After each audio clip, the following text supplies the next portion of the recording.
Arestado ang 4 na pulis habang hindi bababa sa 10 pang kasabwat ang patuloy na hinahanap ng otoridad kaugnay ng insidente ng mga pagdukot sa mga banyaga sa bansa. Ayon kay Philippine National Police Chief Police General Romel Francisco Marbil, kabilang sa mga at-large ang hindi na tinukoy pang sibilyang itinuturing na utak ng sindikatong sangkot sa kidnap for ransom.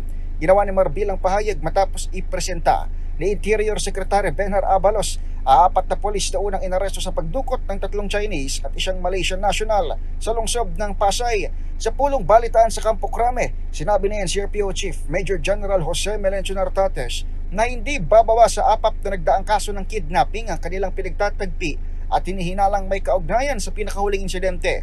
Nabatid na hinarang ang mga foreign national habang sakay sila ng Lexus sa kahabaan ng Taft Avenue noong June 2. Nakatakas ang 2 sa 4 na biktima ng mga police kidnapper matapos silang takbuhan bago nakapagsumbong sa otoridad.